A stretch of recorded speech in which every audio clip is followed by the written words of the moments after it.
Bassem Youssef, welcome to the program. Thank you for joining me again. Thank you very much. Glad to be here. Bassem, you have just undergone 5 hours of interrogation. What was it like? What did they ask you?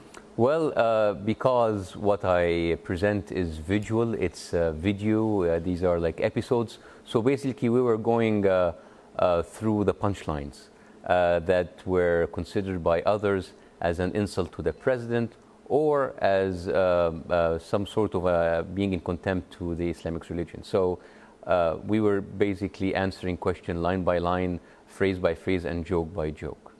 And how did they take it? I mean, look, Bassem, the last time I interviewed you was in December, and you said to me on this program that, yes, President Morsi and the powers that be seem to like it all so far, that this is the best time to have a satirical program in Egypt. Are you eating your words, or do you still believe that to be the case? No, not at all. I mean, first of all, it is the best time to have a political satire show in Egypt because everything is happening around us is surreal. I mean, if you don't make fun of it, you'll just like wither away and die. I mean, that's your only option. Maybe President Morsi still liked my program. I mean, that was, of course, an assumption. But the problem is that it's not just the problem of President Morsi. It's the problem of the people who are basically behind the power, the Muslim Brotherhood. Before, I mean, when I went on with Jon Stewart, on all my interviews, I said, if democracy got the Muslim Brotherhood in power, they should have a chance. And I still stand by my words.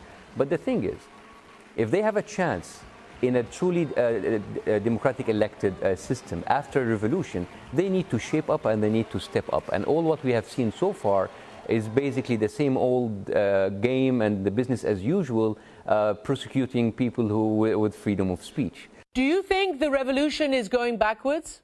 Oh, the revolution have gone backwards so long ago. No, I mean, I think it's a phase that any revolution should pass by.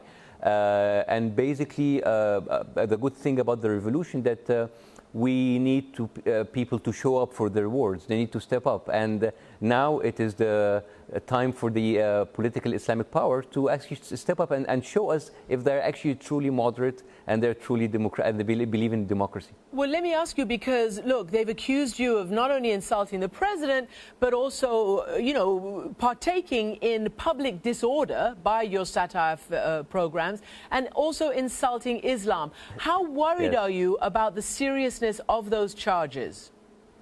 I'm not worried at all because I'm a Muslim, I'm a practicing Muslim. I always say I'm a proud Egyptian, I'm a proud Muslim. So it's basically, it is some sort of an accusation that comes from the time of the Inquisition.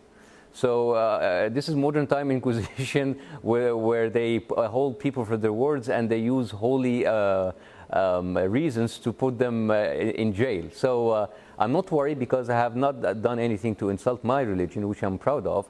And there are some people who want to make it as if it is a fight or a struggle between seculars and Muslims. This is not true.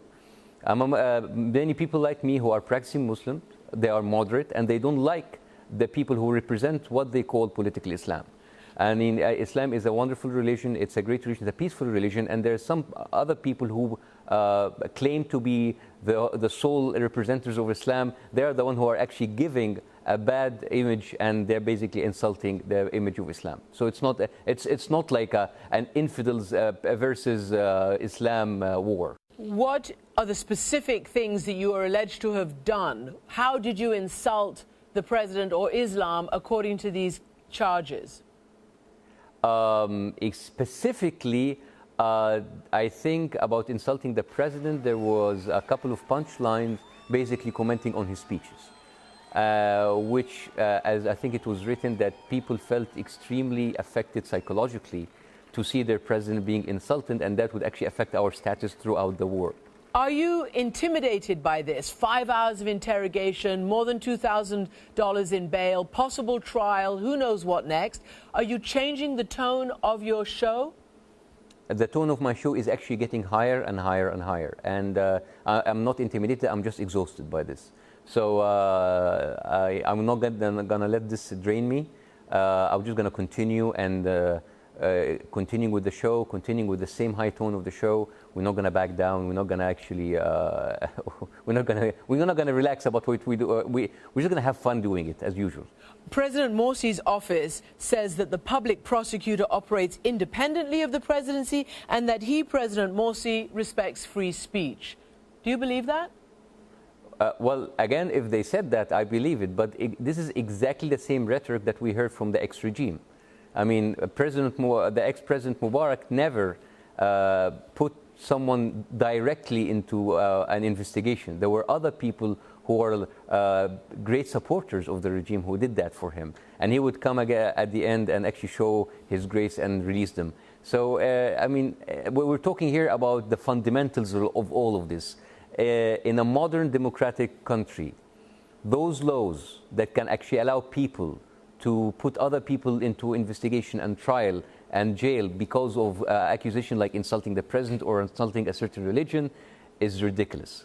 These are actually the foundations of a fascist regime. The law of the insulting the president has been there since the 1880s. This is actually was taken from the French law, which was abandoned in 1904. We are actually we are operating with a law that has been obsolete for over a century. It's ridiculous.